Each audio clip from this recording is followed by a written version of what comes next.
সম্মানিত দিনী ভাই বোন, রাগ দিয়ে কোনো কাজ নেবেন না, স্ত্রীকে মারবেন না, গালি দিবেন না, লবণ বেশি হয়েছে বেশি কথা বলবেন না, ভাইয়ের সাথে ঝগড়াঝাটি করবেন না। রাগ নিয়ে কোনো কথা নেই। রাগ দিয়ে কোনোদিন কোনো কাজ নিতে হবে না। রাগ দিয়ে কাজ নিলেই ভুল হবে। আর দিনী বোনদের বলি, একটু এখন মনে রাখবেন, 1 মিনিট। এই মেয়ে, কথা বলছো কেন? জি, জীবনে আপনি মহিলা মানুষ দুইটা কাজ করবেন না। 1, অভিমান করবেন না। 2, প্রতিবাদ করবেন না। অভিমান কি? কই তুমি তো একদিন দিনাজপুর স্বপ্নপুরী নিয়ে গেলে না, এর নাম অভিমান। অভিমান কি? তুমি তো একটা ভালো শাড়ি দিলা না, কুরবানি পার হয়ে গেল। তো অভিমান করে যদি পূর্ণ না হয় তো সারা রাত তখন শয়তান তাকে বলে, দেখলি দেখলি তোর স্বামী কিছুই মানে না, দেখলি। তখন ওকে বোকা বানায়।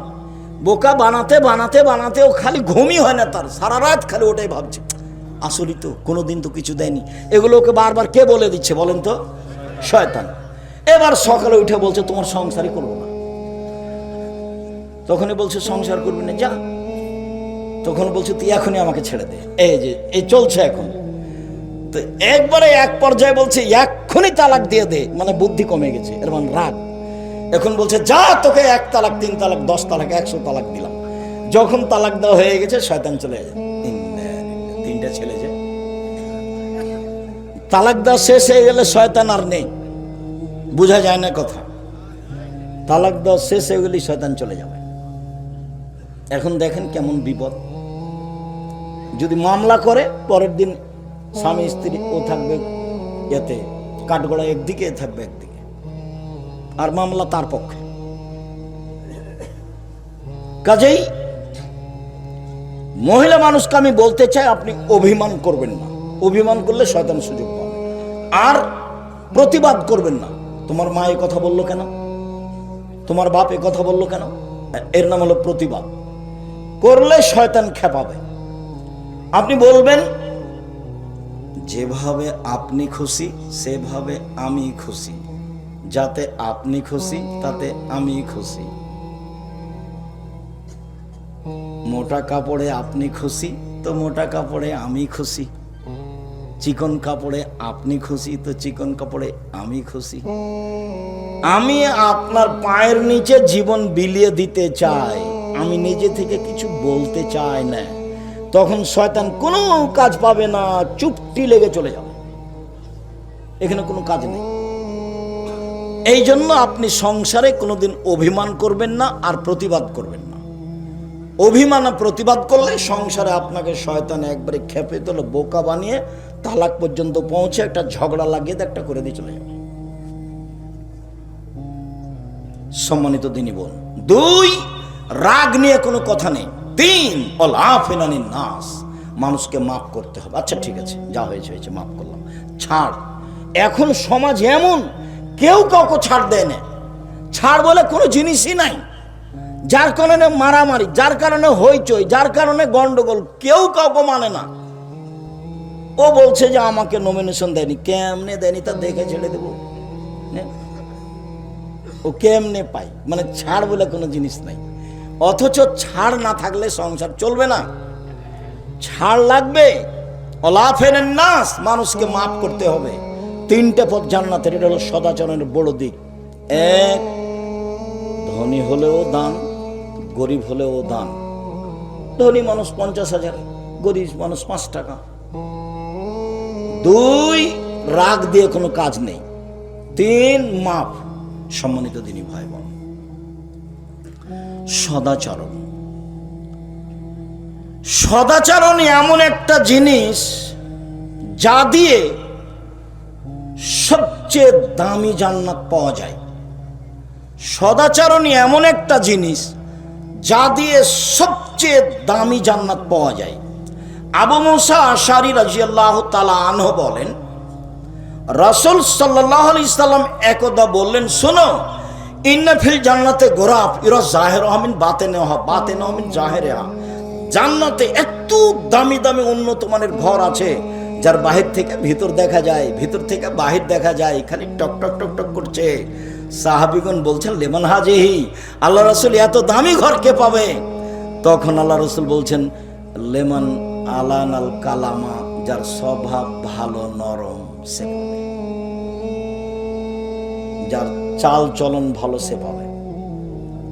কই তাহাজ্জুদ দিয়ে পাওয়া যাবে এই কথা তো বলছেন না।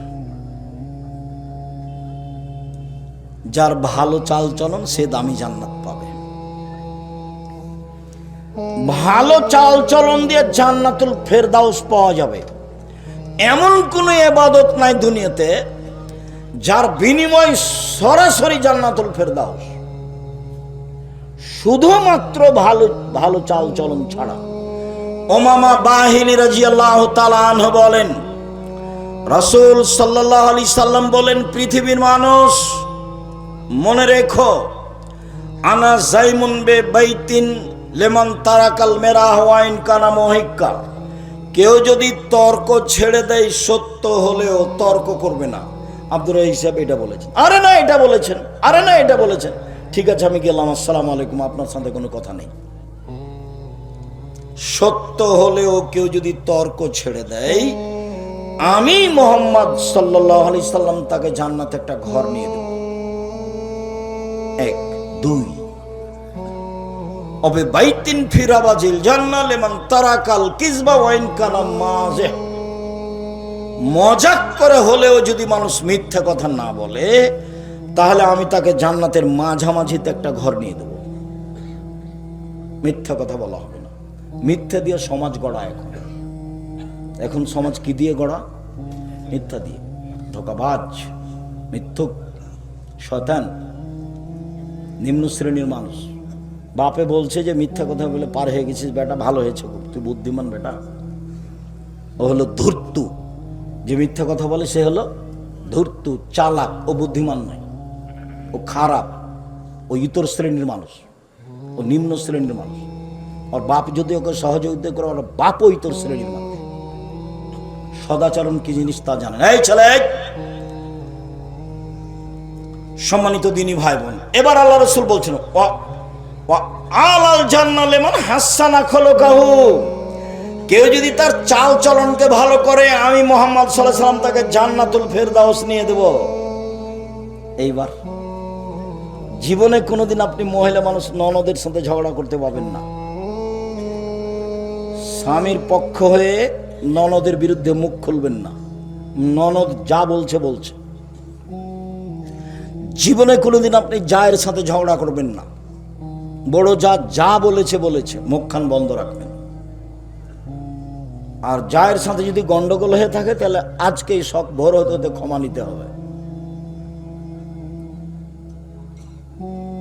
আমি কি ঝগড়া করেছি, আমি কি ঝগড়া করেছি, আমার বড় যাই তো ঝগড়া লাগেছে, আমি বড় যাই, আমার কি ঠেকা বাঁধেছে, আমি কেন যাবো কথা বলতে, আমি কেন যাবো কথা বলতে। এটি কি ভালো চালচলন হলো? এটা ভালো চালচলন নয়। আপনার স্বভাব ভালো নয়, সেই জন্য আপনি এভাবে বলছেন। আর আপনার স্বভাব ভালো নয় এটা প্রমাণ করে আপনার বাপ মায়ের স্বভাব ভালো নয়। আপনাকে এইভাবে শিখায়নি কেন? শিখানোর দায়িত্ব তো বাপ মায়ের। ওদের দুইজনের হাতে ছেলে মেয়েকে সমর্পণ করা হয়েছে। এক মিনিট, বাপের হাতে সমর্পণ করা হয়েছে, একটু বলি, মায়ের হাতে সমর্পণ করা হয়েছে, একটু বলি দে, আবার ফিরে আসছে বাপের হাতে। মান কানাত লাহু ওয়ালিদা ফাল্লামাহা ফাসানা তালিমাহা ওয়াদাবাহা ফাসানা তাদিবাহা ফালাহু আজরান। কারো যদি কাজের মেয়ে থাকে, নিজের মেয়েকে যদি কেউ বিদ্যা শিখিয়ে দেয়, ভালো বিদ্যা শিখিয়ে দেয়, মানে সব বিদ্যা ভালো নয়, শিষ্টাচার শিখিয়ে দেয়, ভালো শিষ্টাচার শিখিয়ে দেয়। ভালো শিষ্টাচার কেমনে শিখাবেন সেটা আমিও আপনার বিষয়টা ভেবে উঠতে পারি না। কেন? সকালে গেলে আপনার ছেলে স্কুলে গিয়ে বলে, ও কালিমা তোমার আকাশ, ও কালিমা তোমার বাতাস। আমি তো কোনোদিন বলিনি, আমার ছেলে মেয়ে বলবে না ইনশাল্লাহ, কতদিন দেখি চলতে পারি। যার কারণে আপনার বিদ্যা, আপনার প্রধানমন্ত্রীর বিদ্যা, আপনার বিদ্যা, আপনার সমাজের বিদ্যাকে আমি অস্বীকার করেছি। যেই বিদ্যা জাতির কল্যাণ আনতে পারে না। তোমার বাপ ভুল বুঝেছে তোমাকে নিয়ে, তোমার নাকি মেধা ভালো, তাই তোমার বাপ খালি গল্প করে, ছেলে আমার প্লাস পেয়েছে, গোল্ডেন পেয়েছে, তাকে ডাক্তার বানাতে হবে, তাকে ইঞ্জিনিয়ার বানাতে হবে, অনেক পয়সা খরচ করেছে, তো বিদেশ থেকে পড়াশোনা করে এসেছে। তারপরে ও ওষুধ লিখেছে, তো যে কোম্পানি তাকে টাকা দিয়েছে তারই লিখেছে। ও জানে যে এর চেয়ে ভালো ওষুধ আছে। তো এইবার বলেন আপনি ভালো না আপনার বাপ, আপনি ভালো না আপনার ছেলে ভালো? ধোকাবাজ, বাপ বেটায় ধোকাবাজ। চাঁপাই নবগঞ্জের ভাষাতে আমও গেল, ছালাও গেল, কাঁদতে কাঁদতে দুই চোখও গেল। ইঞ্জিনিয়ারও টাকা মেরে খায়, সবাই এ কথা নয়, আপনি কষ্ট নেবেন না। তবে আপনার বাপ যেটা বুঝেছে সেটা নয়, জাতির কল্যাণের জন্য আপনি মানুষ হতে পারেননি। আপনার বাপের উচিত ছিল ছেলে মানুষ করব জাতির কল্যাণের জন্য। জাতির কোথায় কল্যাণ আছে সেটা দেখবে। আরে ঠাকুর বাঙালিদের শত্রু, ঠাকুর মুসলমানের শত্রু, ঠাকুর ঢাকা বিশ্ববিদ্যালয়ের শত্রু। যেদিন মুসলমান ইংরেজদের হাতে লাঞ্ছিত, মুসলমানের যেদিন জেল হাতে ইংরেজের হাতে, সেদিন ঠাকুর লন্ডনে মুচ পাকায়। আর ঠাকুরের গান আমার ছেলে মেয়ে বলে এত বুদ্ধি আমার কমেনি, তোমার করতে পারে, তুমি দল করো, আমি করি না, নোংরামি কাজ আমি করি না, আপনি মনে কষ্ট নিয়েন না, আপনি আমার ভাই, আপনার আমি কল্যাণ কামনা করি। আপনি কোন সাথে ছেলে মেয়ে পড়ান, কি বুঝাতে চান আপনি আমাকে, কি দেখাতে চাচ্ছেন আপনি আমাকে? আমি আপনাকে খুব ভালোভাবে বুঝি। আপনার বাড়ি গোদাগাড়ি, ছেলে পিজি হাসপাতালে ডাক্তারি করে। ওই যে কালকে এসেছিল, গাড়ি থেকে যখন নামলো তখন দেখা গেল প্যান্টটা টাকনোর নিচে আছে, দাড়ি চাঁচা আছে, হাতে সিগারেট আছে, গলায় টাই আছে। দেখেননি নামতে? বৌমা নামলো, হালকা হালকা কাপড় আছে। একটু পরে নাতনি নামলো, পুতিন, তেমন কাপড়ই নেই। দেখা গেল গাড়ির পিছন দিকে কুকুর আছে। তো নতুন কথা নয়, পুরাতন কথা। আপনি আমাকে কি বুঝাতে চাচ্ছেন? আপনার ছেলে কি করেছে? এই জাতির কল্যাণের জন্য কি করেছে? সবাই স্বার্থ নিয়ে দৌড়াদৌড়ি করে, স্বার্থ নিয়ে দৌড়াদৌড়ি করে জাতির কল্যাণ আনা যাবে না। টাকার পিছনে দৌড়াদৌড়ি করে জাতির কল্যাণ আনা যাবে না। সারা বাংলাদেশে শিরকে বন্যা বয়েছে, বন্যার মতো শিরক আছে। ছেলে ঘুম থেকে উঠেই বলছে ও কালিমা তোমার আকাশ। এর চেয়ে বড় নেহায়াত অন্যায় অপরাধ কি হতে পারে মুসলমানের বাচ্চার জন্য? আমি মুসলিম চির রণবীর মরণকে করি না ভয়। মরলে শহীদ, বাঁচলে গাজী, আমার উভয় সমান। মরাও যতটুকু, বাঁচাও ততটুকু, মরলে শহীদ, বাঁচলে গাজী। এই ছেলে যেদিন আপনার বলতে পারবে, সেদিন আপনি ছেলে জাতির কল্যাণের জন্য তৈরি করেছেন। আপনি তো তৈরি করেছেন ধোঁকাবাজ, আপনি তো তৈরি করেছেন চোর। আপনি আমাকে কি বুঝাতে চাচ্ছেন? ব্যতিক্রম, ভিন্ন কথা। সম্মানিত দ্বীনী ভাই বোন, বলছিলাম রাসূল সাল্লাল্লাহু আলাইহি সাল্লাম বলেন, পৃথিবীর মানুষ শুনে রেখো, যদি তুমি চাল চলনকে ভালো করতে পারো, আমি জান্নাতুল ফেরদাউস নিয়ে, সেটা আমার ব্যাপার। কিভাবে জান্নাতুল ফেরদাউস নিতে হয় সেটা আমি দেখব। তুমি চাল চলনকে ভালো করো। চাল চলন কি জিনিস? ভালো কথা, ভালো কর্মের নাম চাল চলন, ভালো চাল চলন। সম্মানিত দ্বীনী ভাই বোন, ভালো চাল চলন দিয়ে একসাথে দুইটা নেকি হয়। এক তাহাজ্জুদ, এক নফল সিয়াম। আয়েশা রাদিয়াল্লাহু তাআলা আনহা বলেন, রাসূল সাল্লাল্লাহু আলাইহি সাল্লাম বলেছেন, ইন্নামাল মুমিন ইয়াজদু বিহুসনি খুলুকিহি দারাজাতা সাইমুল কায়েম। মানুষ তার ভালো চাল চলন দিয়ে নিয়মিত সিয়াম রোজা থাকলে যা নেকি হয়, ভালো চাল চলন দিয়ে তাই নেকি হয়। এক। দুই, নিয়মিত তাহাজ্জুদ পড়লে যা নেকি হয়, ভালো চাল চলন দিয়ে তাই নেকি হয়। আমি মনে হয় বোঝাতে পারিনি, বলেন তো কি বললাম? এক, নিয়মিত রাতে তাহাজ্জুদ পড়ে যত নেকি হয়, ভালো চাল চলনে তত নেকি হয়। দুই, নিয়মিত রোজা নফল সিয়াম থেকে যত নেকি হয়, ভালো চাল চলনে তত নেকি হয়। দুইটা, এদিকে একটা, একটা ভালো চাল চলন, এদিকে এই দুইটা, দুইটাই বড় বড়। ভালো চাল চলন কি জিনিস? কার সাথে আপনি ভালো চাল চলন করবেন? বয়স্ক মানুষ আসলো, তুমি তো চেয়ারে বসে আছো, তুমি তো উঠো না, তুমি তো মনে করছো তো দলীয় লোক, এভাবে দাঁড়িয়ে এবার বসেছো তুমি। 60 বছরের মানুষ এসেছে, আর এক দল করে, তখন তুমি কোনভাবে বসেছ? এভাবে বসে আছো। তুমি তোমার চাল চলনকে নিজে জিজ্ঞাসা করো, দেখো নিজেকে ফাঁকি দিয়ে পরকাল হারায় না। তোমার নিজের চাল চলনের কথা তুমি বুঝো। ইবাদতের জগতে ভালো চাল চলনের নেকি, নেকির পাল্লাই সবচেয়ে ভারী নেকি। মনে রাখা ভালো হবে যে বিচারের মাঠে মানুষের পাপ নেকি ওজন হবে। তাতে ইহুদিদের পাপ নেকি ওজন হবে না। কেন? তাদের নেকি নেই। দাড়ি পাল্লাতে, দুইটা পাল্লাতে, একটাতে পাপ দিতে হবে আর একটাতে নেকি দিতে হবে। তা আল্লাহ যখন মানুষের পাপ নেকি ওজন করবেন, তো যার নেকি নেই, শুধুই পাপ, তো কিভাবে ওজন হবে? তখন আল্লাহ বলছেন, ফালা নকিমু লাহু ইয়াউমাল কিয়ামাতি ওয়াজনা, বিচারের মাঠে আমি তাদের দাড়ি পাল্লা স্থাপিত করব না, ওদের পাপ নেকি ওজন হবে না।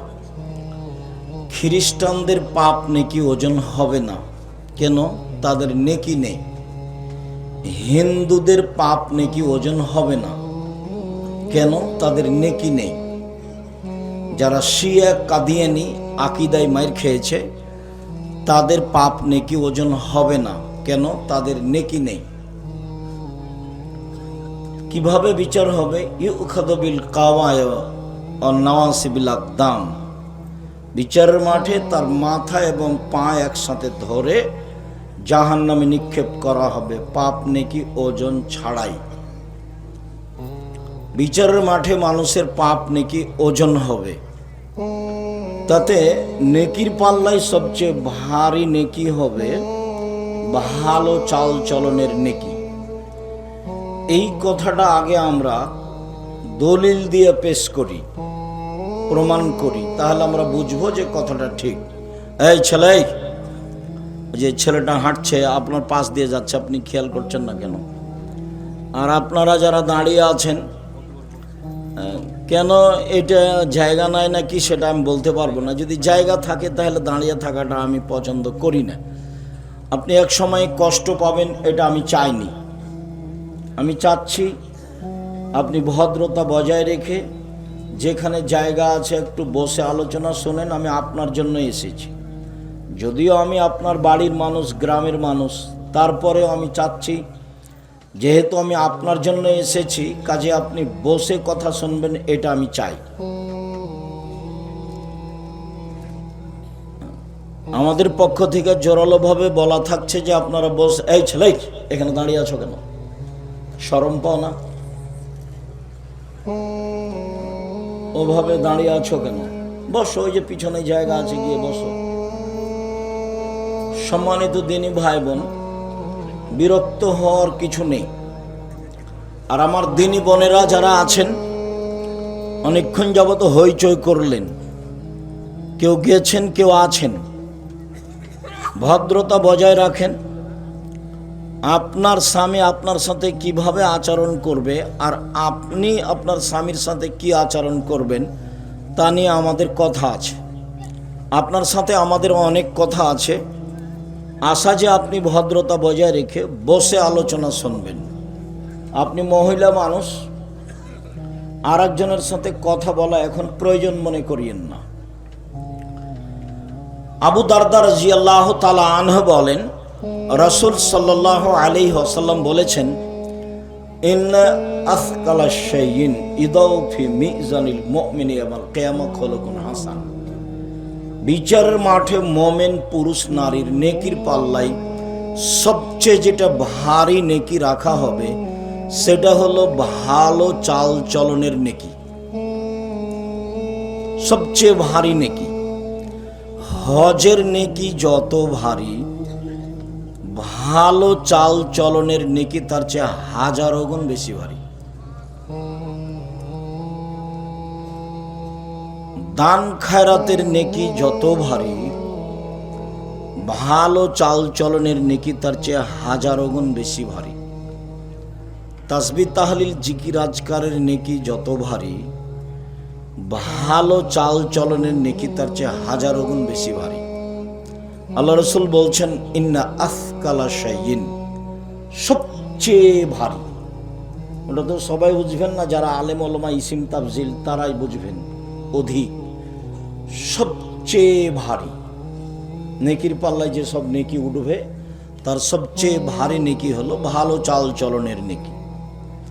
ভালো চাল চলন কিন্তু আমরা সবাই বুঝি। কিভাবে বুঝি? লোকে বলে ছেলেটা খুব ভালো, স্বভাব খুব ভালো।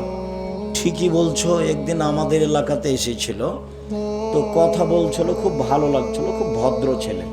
এই যে কার কথা বলছো? তো আহমাদের কথা বল, ছাড়ো তো দোমখার কথা, দুনিয়ার বদের গোড়া। এই যে ওর যে খারাপ চালচলন সবাই বুঝে। তাহলে আমরা ভালো চাল চলনও বুঝি, খারাপ চাল চলনও বুঝি। ভালো কথা ও ভালো কর্মের নাম ভালো চাল চলন। ভালো কথা ও ভালো কর্মের নাম ভালো চাল চলন। ভালো কথা ও ভালো কর্মের নাম ভালো চাল চলন। একটা বাস্তব বলি, যে সুলতানগঞ্জে একটা অটো দাঁড়িয়ে আছে এখানে রাস্তায়, তা আপনি উঠেছেন, একজন আগে থেকে বসে আছে, তো আপনি উঠতেই না বসতেই ছেলেটা টান দিয়েছে, তো আপনি যে লোকটা আগে বসেছিল তার মুখের উপরে গিয়ে পড়ে গেছে। তখন ও বলছে, আচ্ছা বসেন বসেন, কোনো সমস্যা নেই, বসেন বসেন। আর একদিন আপনি অটোতে উঠেছেন, ওই ছেলেটা ওভাবে টান দিয়েছে, আর একটা লোক বসে আছে, টান দিতে আপনি তার মুখের উপরে গিয়ে পড়ে গেছেন। তখন বলছে যে চোখ নাই, কপালে চোখ নাই, হিসাব করে উঠতে পারেন না, গাড়িতে হিসাব থাকে না। এটা একটা চাল চলন, আগেরটা একটা চাল চলন, এটা একটা চাল চলন। তাহলে কোনটা ভালো হলো? আগেরটা। আগেরটা ভালো হলো মানে কি? স্বীকৃতি দিলেন মানে কি? বাকি জীবন কারোর সাথে খারাপ চাল চলন করা হবে না। আজকে এ নিয়ে আপনার সাথে জরুরি কথা। এবং বক্তব্য শোনার পরে যদি কোথাও খারাপ চালচলন হয়ে থাকে, তাহলে বুঝতে হবে আমি মুনাফিক, বক্তব্যের সাথে মুনাফিকই করেছি। আমি আমার কথা দিয়ে ভালো চালচলন প্রমাণ করতে রাজি নই। আল্লাহ এবং আল্লাহ রাসূলের কথা দিয়ে আমি ভালো চালচলন প্রমাণ করতে রাজি। আরেকটা কথা মনে রাখি, নেকির পাল্লায় আরো একটা ইবাদত ভারী নেকির আছে, তবে সেটা সবচেয়ে ভারী নয়। আবু হুরায়রা রাদিয়াল্লাহু তাআলা আনহু বলেন, রাসূল সাল্লাল্লাহু আলাইহি সাল্লাম বলেছেন, কালিমাতানে, দুইটা বাক্য, দুইটা শব্দ, খাফিফাতানে আলাল লিসানে, বলতে হালকা, উচ্চারণে হালকা, সাকিলাতানে ফিল মিজানে, দাঁড়ি পাল্লায় ভারী। দেখেন, দাঁড়ি পাল্লায় ভারী, তবে সবচেয়ে ভারী নয়। হাবিবাতানে ইলা রহমানে, রহমানের কাছে প্রিয়। সুবহানাল্লাহি ওয়া বিহামদিহি সুবহানাল্লাহিল আযীম। এই হলো কালেমা, এই হলো বাক্য দুটো, যখন তখন বলা যায়। ভারী হিসাবে আল্লাহ রাসূল এটাকে বলেছেন ভারী।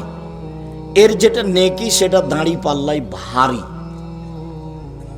তবে সবচেয়ে ভারী নয়। সবচেয়ে ভারী কোন নেকি? ভালো চাল চলনের নেকি। আজকের পরে যদি বড় ভাইয়ের সাথে ঝগড়া লেগে থাকে, তাহলে বুঝতে হবে আমার ভিতরে মুনাফিকি আছে। পাড়া প্রতিবেশীর সাথে যদি ঝগড়া গন্ডগোল লেগে থাকে, বন্ধ না হয় বা হাত ধরে ক্ষমা না নিই, তাহলে বুঝতে হবে মুনাফিকি আমার ভিতরে আছে। বা আমি ক্ষমতা দেখাই, বা দলীয় দাপট দেখাই, বা জুলুম করি, এগুলো কিছু আছে। আজকের পরেও যত দিনই বোন আছেন আমার এখানে, যে আজকের পরে যদি আপনার বড় জায়ের সাথে কথা চালু না হয়, ঝগড়া কিন্তু আপনার বড় জায়ের কারণেই হয়েছে, কিন্তু ক্ষমা আপনাকে নিতে হবে। এটাই ভালো চালচলন। যদি আপনি বলেন যে ঝগড়া তো আমার বড় জায়ের কারণে হয়েছে, আমি কেন হাত ধরে ক্ষমা নিব, আমি কেন হাত ধরে ক্ষমা নিব, তা আপনি খারাপ, আপনি ভালো নন। কেউ যদি আপনাকে ভালো বলে, তাহলে ও বুঝতে পারেনি ভালো চালচলন কাকে বলে। আপনি আপনার বড় জায়ের হাত ধরে ক্ষমা নিবেন, জরুরি, সকাল হয় না যেন।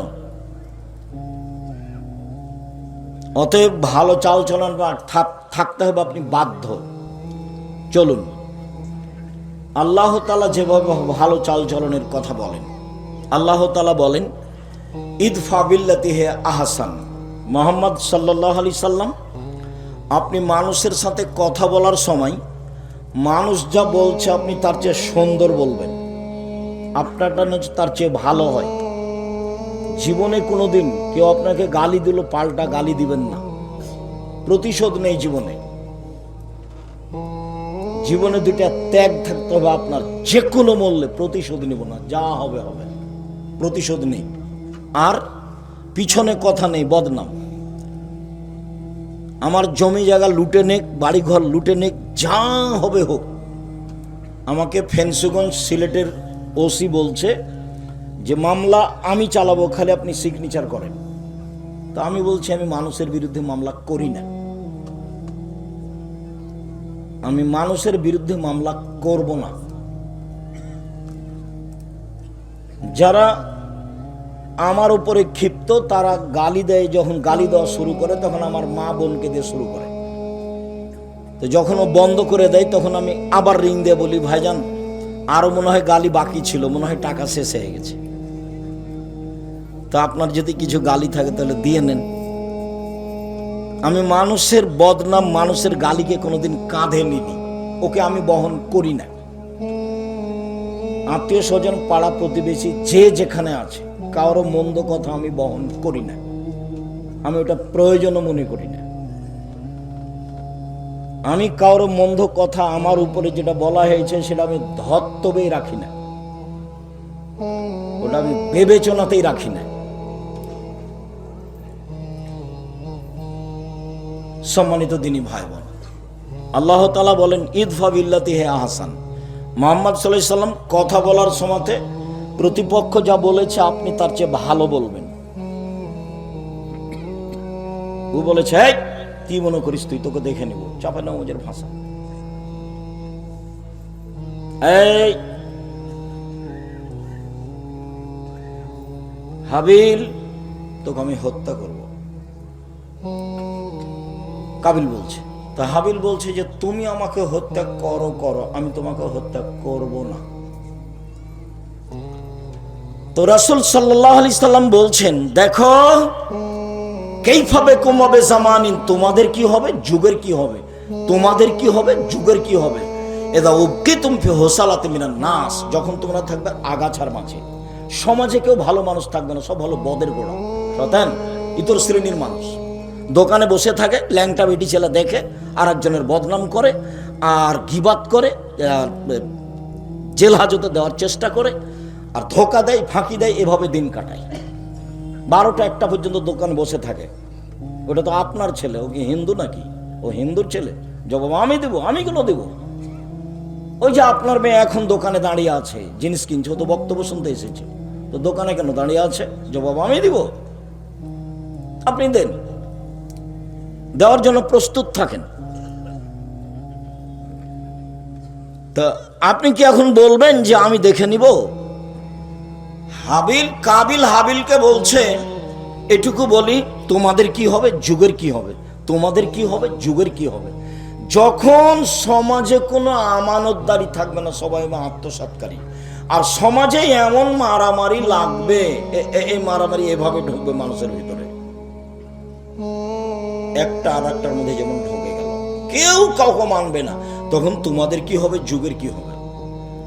তো সাহাবীগণ বলছেন বলেন, তাহলে আপনি বলেন কি করব, ফামাতা আমরনি, আপনি বলেন কি করতে হবে। তখন আল্লাহ রাসূল বলছেন যে আলজেম বাইতাক, বাড়িতে থাকিও, বাস বাড়িতে থেকে যাবা। 2 ওয়ালজেম লিসানাক, মুখখান বন্ধ রেখো, মুখ বন্ধ রেখো, মুখ কিন্তু বেশি বিপদের জিনিস। রাসূল সাল্লাল্লাহু আলাইহি ওয়াসাল্লাম একদিন বলছেন সঙ্গী সাথী বলতে পারো হাল তাদরুনা মাইকুবুন নাসাল নারা, মানুষকে পিছন দিকে ধাক্কা মেরে জাহান্নামে নিক্ষেপ করে কি, তা কি বলতে পারো? সঙ্গী সাথী বলতে পারো মানুষকে পিছন দিক থেকে ধাক্কা মেরে জাহান্নামে নিক্ষেপ করে কি, তা কি বলতে পারো সঙ্গী সাথী? সেটা কি?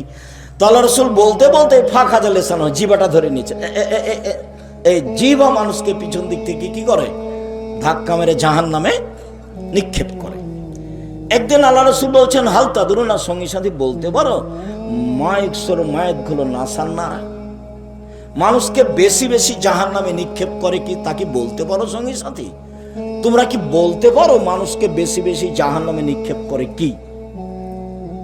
তারপর বলছেন আল ফারজ আল ফা, জেনা আর মুখ, জেনা আর মুখ, এইটা মানুষকে বেশি বেশি জাহান্নামে নিক্ষেপ করে।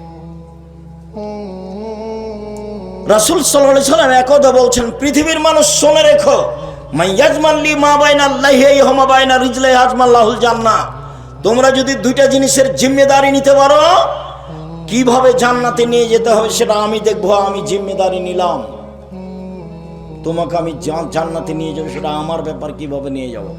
তুমি দুইটা জিনিসের জিম্মেদারি নাও, বাকিটুকু আমি দেখব। এক, জিহ্বা, দুই, লজ্জা স্থান জেনা, জেনা করো না, বাকিটুকু আমি দেখব। মুখে কারো বদনাম গীবাত করো না, জুয়াচুরি, ধোকাবাজি, রাহাজানি, জুলুম, লুটতরাজ, অন্যায়, অবিচার, অপমান, জেল হাজত, এগুলা করো না, কিভাবে জান্নাতে নিয়ে যেতে হবে সেটা আমি দেখব। দুইটা তোমার, একটা আমার, আমার আর আপনার দুইটা কি কি? মুখ ব্যবহার করো না, এক। দুই, জেনায় লিপ্ত হয় না। দুইটা তোমার, একটা আমার, মুহাম্মদ সাল্লাল্লাহু আলাইহি সাল্লাম বলছে। সেটা কি? জান্নাতে নিয়ে যাবেন। বোঝা যায় না কথা? তারপরে মুখ আছে, মুখ। সঙ্গী সাথে তোমাদের কি হবে, যুগের কি হবে, আপনি বলেন কি করতে হবে? তো আলজাম লেসানাক, মুখখান বন্ধ রেখো, জান্নাত পেয়ে যাবে। তখন সাহাবীগণ বলছেন যে আচ্ছা, বাড়িতে থাকবো, মুখ বন্ধ রাখবো, বাড়িতে বসে আছি তবুও যদি দলীয় লোক এসে মারে তাহলে কি হবে? বলছে বাড়ি ভেঙে দে। তাই বলছে। দলীয় লোক কি বলছে? বাড়ি ভেঙে দে। বাড়িতে কেউ নাই রে, তো আগুন জ্বালিয়ে দে। সবাই নাকি মানুষ, সবাই নাকি মানুষ। আমি বলিনি, আমি বলেছি এরা পশু প্রাণী, এরা গরু ছাগল, এরা ইতর শ্রেণীর মানুষ, নিম্ন শ্রেণীর মানুষ, বদ মানুষ, সমাজের সবচেয়ে নিকৃষ্ট খারাপ মানুষ। বালহুম আজাল, বরং এরা কুকুর শ্রীগালির চেয়ে খারাপ। আমি আব্দুর রাজ্জাক বিন ইউসুফ আপনাকে যদি কুকুর শ্রীগালির চেয়ে খারাপ প্রমাণ না করতে পারি, আমি বক্তব্য দিব না। 90 সাল থেকে বলে আসছি। আমি তো আপনাকে পরামর্শ দিচ্ছি, আপনি এখানে কেন এসেছেন? হালাল রুজি উপার্জন করবেন, 5 ওয়াক্ত সালাত আদায় করবেন, কোরআন তেলাওয়াত করবেন, আড্ডা পিটা হারাম, জান্নাত হবে ইনশাআল্লাহ। আড্ডা পিটা দুই ধরনের, একটা দোকানে বসে আড্ডা পিটা ঘন্টার ঘন্টা, আর একটা হলো মোবাইলে ল্যাংটা মেয়ে দেখে ঘন্টার ঘন্টা সামান কাটা, এটা হলো আড্ডা পিটা। এই দুটা হলো আড্ডা পিটা। তো এই 4টা জিনিস যেভাবে ঠিকভাবে পালন করবে তার জান্নাত হবে ইনশাআল্লাহ। তা আপনি এখানে জুলুম করতে এসছেন কেন? মুখ। আল্লাহ নবী বাড়িতে যদি এসে আমাকে মারে তাহলে কি করব? তখন আল্লাহ রাসূল বলছেন, শোনো শোনো, তাহলে আদমের 2 ছেলের ভালোটার মতো হয়েও, তাহলে আদমের 2 ছেলের ভালোটার মতো হয়েও। বোঝা যায় না মনে হয়? আদমের 2 ছেলে, একটা নাম হলো কাবিল আর একটা নাম হলো হাবিল। তো কাবিল কি বলছে হাবিলকে? যে তোকে আমি মারব। কেন মারবে সে কথা পরে, ওদিক থাক, তোকে আমি মারব। তখন হাবিল কি বলছে? ও কি বলছে যে তোকে মারবো? ও বলছে যে তুমি মারো মারো, আমি তোমাকে মারবো না। এভাবেই বলছে, তুমি মারো মারো, আমি তোমাকে মারবো না। তা আল্লাহ রাসূল বললেন না আদমের 2 ছেলের ভালোটার মতো হবা। তোমাকে যখন বাড়িতে এসে প্রতিপক্ষ দল মেরে যাবে, তখন তুমি বলিও যে তুমি মারো মারো, আমি মারবো না। যা হবে হবে। 10 দিন বাঁচতে এসে মানুষের ক্ষতি করে বাঁচতে রাজি নয়। মাস্ক পরে যেমন ভাগ্য বাড়াতে রাজি নয়। তো ঢাকায় লোকটাকে দেখতে গেছি, জামিয়া সালাফিকে ভালোবাসে, সেই জন্য। তো ওর 2টা ছেলে মেয়ে ওখানে আছে। তো আমাকে বলছে আপনি ভিতরে আসছেন না। হুজুর আপনি ভিতরে আসছেন না, হুজুর আপনি ভিতরে আসছেন না। তোমার বাপের গায়ে হাত দিয়ে দোয়া পড়ে যাব। যদি আমার করোনা হয় তাহলে আমি বলবো না তোমার বাপের কারণে হয়েছে। কেন? আমি হাদিসকে বিশ্বাস করি। আল্লাহ রসুল বলছেন, যেদিন মানুষের সৃষ্টি হয়েছে পৃথিবী সৃষ্টির 50,000 বছর পূর্বে, সেদিন 4টা জিনিস লেখা হয়েছে, হায়াতাহা ও মাউতাহা ও রিস্কাহা ও মাসায়েবাহা। সেদিন লিখে দেওয়া হয়েছে তার জীবন, তার মরণ, তার রুজি, তার রোগ ব্যাধি। তো সেদিন যদি আমার নামে করোনা লিখা হয়ে থাকে, তাহলে পৃথিবীর কোনো পথ আমাকে রক্ষা করতে পারবে না। রক্ষা করার একটা পথ আছে, সেটা হলো কান্নাকাটি করে দোয়া। খুব কান্নাকাটি করে মানুষ যদি দোয়া করে, তাহলে আল্লাহ ওটা কেটে নতুন ভাবে লিখে দেবেন। কোনো কৌশল চলবে না। সম্মানিত দিনী ভাই বোন, মহান আল্লাহ বলেন, ওয়াজাদিলহুম বিল্লাতি হিয়া আহসান। মুহাম্মদ সাল্লাল্লাহু আলাইহি সাল্লাম মানুষের সাথে কথা বলার সময় যদি মুখামুখি কথা হয়, যদি তর্কের মতো কথা হয়, তাহলে প্রতিপক্ষ যেটা বলে আপনি তার চেয়ে ভালোটা বলবেন। যখন মুখামুখি কথা, আমাদের ভাষায় মানে মুখামুখি তর্ক বিতর্ক, ঝগড়া। তো ও যা বলেছে আপনি তার চেয়ে ভালোটা বলবেন। গ্রামের বস্তির মহিলার মতো হবেন না। আপনি দিনী বোন, আপনাকে বলছি, বস্তির মহিলা কি, ঝগড়া লেগেছে তখন এমন বলা বললো, একবার 14 গোষ্ঠী তোলে যা কিছু পারলো বললো। এবার ঝগড়া থেমে গেছে, তখন বলছে যাক স্বাদ মিটিয়ে বলেছি, স্বাদ মিটিয়ে বলেছি। আচ্ছা, যে স্বাদ মিটিয়ে বলেছে, তো লাউ গাছ কি ফিরে এসেছে? সিম গাছ কি ফিরে এসেছে? আপনি মহিলা মানুষ, আপনাকে সম্মান করি। আজকের পরে প্রতিবেশীর ছাগলে যদি লাউ গাছ খেয়ে নেয়, তাহলে আপনি চুপ থাকবেন। ঝগড়া করে লাউ গাছ ফিরে পাওয়া যাবে না। বিকল্প পদ্ধতিতে আপনি সতর্ক হন। মুখে কিছু বলে পরিবেশ কন্ট্রোল করার চেষ্টা করিয়েন না, আর বেশি বলার চেষ্টা করিয়েন না। পরিবেশ যতই গরম হোক না কেন, নিজেকে পরাজয় করিয়েন না। মহান আল্লাহ বলেন, মুহাম্মদ সাল্লাল্লাহু আলাইহি সাল্লাম, ফাবিমা রাহমাতিম মিনাল্লাহ লিনতা লাহুম ওয়া কুনতা ফাদদান গালিজাল কলব লান ফাযু মিন হাওলিক। আল্লাহর পক্ষ থেকে বড় দয়া যে, এই ছেলে, তোমাদের কি কাজ এখানে? আর ওই যে পিছনে হাঁটাহাঁটি করছো, এটা কি তোমরাই? আমি এখান থেকে কথা শুনতে পাই, তোমরা কি করো? পাহারা দাও। এখান থেকে নিয়ে শেষ পর্যন্ত পাহারা দাও, কোন মানুষ চলাচল করতে পাবে না। যারা চলাচল করছে তাদের বসতে অনুরোধ করো, না হলে চলে যেতে বাধ্য করো। আমি আপনার জন্য আপনার কাছে নির্বাচন নিতে করতে আসিনি, আর আপনার কাছে আমি তাফসির মাহফিলও করতে আসিনি, ভোটও চাইতে আসিনি। এগুলো আমি করি না। আমি আপনার জন্য এসেছি। আপনি যদি কোথাও গল্প করেন, তাহলে আপনাকে আমি নিম্ন শ্রেণীর মানুষ মনে করব এবং বলবো আপনার স্বভাব খারাপ, এবং বলবো আপনি ইতর শ্রেণীর মানুষ। নাহলে ওখানে বসে গল্প করছেন কেন? কেন গল্প করবেন? কি সাহস আপনার? কি ভিত্তি আপনার? কি বিদ্যা আছে আপনার? আপনি কেন ওখানে গল্প করছেন? আমি তো আল্লাহ আল্লাহ রাসূলের কথা বলছি। আমি তো আপনার জন্য এসেছি। সম্মানিত দিনী ভাই বোন, মুহাম্মদ সাল্লাল্লাহু আলাইহি সাল্লাম আল্লাহর পক্ষ থেকে বড় দয়া যে আপনি নরম আচরণের হয়েছেন।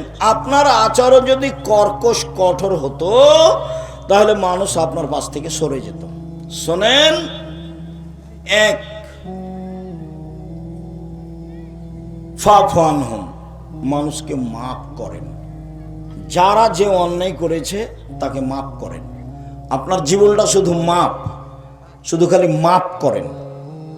দুই, আস্তাগফির লাহুম, যারা আপনাকে গালি দিয়েছে, ওতে যে পাপ হয়েছে, আপনি আল্লাহকে বলেন, আল্লাহ ও আমাকে গালি দিয়ে যে পাপ হয়েছে, এটা তুমি ক্ষমা করে দাও। তাহলে আপনার প্রতিপক্ষ আপনাকে গালি দিয়ে যে পাপ হয়েছে, সেটা এখন কি করতে হবে? আপনাকে বলতে হবে যে আল্লাহ ওকে কি করে দাও, ক্ষমা করে দাও। এটা তো সামাজিক গতির উল্টা হয়ে গেল। ও যদি গালি দেওয়ার পরে বিপদে পড়ে, তাহলে আপনি বলবেন ঠিক হয়েছে, ঠিক হয়েছে, ঠিক হয়েছে, উচিত। মানে স্বভাব কি জিনিস কারো জানা নেই। আর এসব নির্বাচন, এসব দলীয় এগুলো আসার পরে মানুষ একবারে চরিত্র কি জিনিস তা ভুলে গেছে। মানুষের স্বভাব, স্বভাব বলে কোনো জিনিস নাই, খাসলত বলে কোনো জিনিস নাই, ভালো কোনটা জিনিস এটা মানুষ হারিয়ে দিয়েছে। ও মানুষের টাকা মেরে খেয়ে ও হজ করতে গেছে, মানুষকে গালি দিয়ে জেল হাজতে সুন্দর করে দিয়ে হাজত দিয়ে বলছে কোথায় গেছে, উমরা করতে গেছে।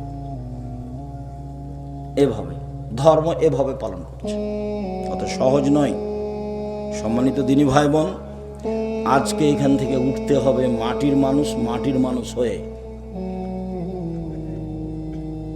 প্রতিশোধ নেই, পিছনে কথা বলা নেই, প্রতিশোধ নেই আর পিছনে কথা বলা নেই।